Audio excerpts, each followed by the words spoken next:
মানে 2 piece chicken দিয়ে, আর এদিকে তোমার মেলা বলে কি দামটা বেশি? না না 60 টাকাই একই দাম রেখেছো, এটা কি করে? ওটাই আমি চেয়েছি যাতে দেখো ভাই, কাস্টমার কিন্তু ফিরে যাচ্ছে, রাত্রি বাজে 11টা, খাবার পেলেন না?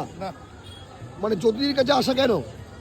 এসেছিলাম তো আজকে টেস্ট করার জন্য। স্টেশনে গেছেন, স্টেশনে গেছি। খেয়েছেন, ভালো ছিল না খারাপ ছিল? সুন্দর ছিল। তার জন্য এখানে এসছেন, খাবার পেলেন না, আপসেট? আপসেট। তাহলে কালকে আসবেন? আবার আসবো কালকে। সো ভাই, এটাই কিন্তু কাস্টমারের ভালোবাসা, যার জন্য আজকে পরিচিতি আমাদের জ্যোতিদির। সো তোমার এখানে বাণীপুর মেলা তো কতদিন হলো? আজকে 7 দিন 7 দিন হয়ে গেল। 7 দিন আজকে রেসপন্স কেমন? দারুণ, দেখলে তো এসে মুখের হাসি তো বলে দিচ্ছে রেসপন্সটা কেমন। সো এখানে তোমার মেন আইটেম কি ছিল?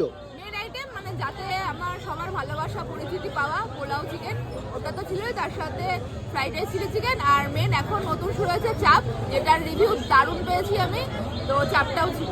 আচ্ছা, হাবড়াতে তোমার হাবড়া স্টেশনে তো করেছো, এইখানে কত কিলো চাল গেল এখনো পর্যন্ত? এটা তো একটা ঠাকুর আশীর্বাদে প্রচুর বেরিয়েছে। চলো, এটা কিন্তু রিভেল থাকবে সবার কাছে। আর জ্যোতিদি কিন্তু রীতিমতো বলতে পারো, আর দাদা তো দেখতেই পাও, দাদা আছে, সত্যি কথা একটা মানে প্রিয় সঙ্গী আর ভাই, নতুন একটা ভাই, মানে এই যুদ্ধতে সামিল হয়েছিল। মানে মানে ভাই এখন ওই করছে, তাই তো? সো দিদি, থ্যাংক ইউ সো মাচ। আমরা এসছিলাম প্রায়, দেখতে পাচ্ছ এই গ্রুপটা, এটা আমাদের গ্রুপ, এই গ্রুপে আজকে আমরা এসছি। ভাই, খাবার কেমন লাগছে? ভালো তো? মানে 60 টাকায় কি পুষিয়ে গেছে? চলবে তো মার্কেটে? ভাই চলবে তো? ভাই ভালো হয়েছে একদম। সো দেখতে পাচ্ছ পুরো গ্রুপ। আর দিদি, তোমাকে thank you so much. So দিদি, থ্যাংক ইউ সো মাচ। বাণীপুরের মেলা আর হয়তো 3টে দিন, তো কিভাবে আসতে হবে একটু যদি বলে দাও।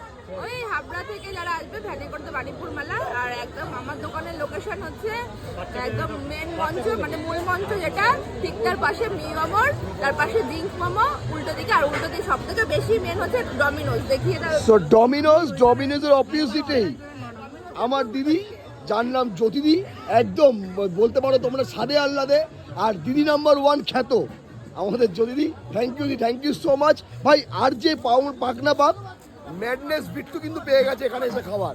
সো থ্যাংক ইউ দিদি।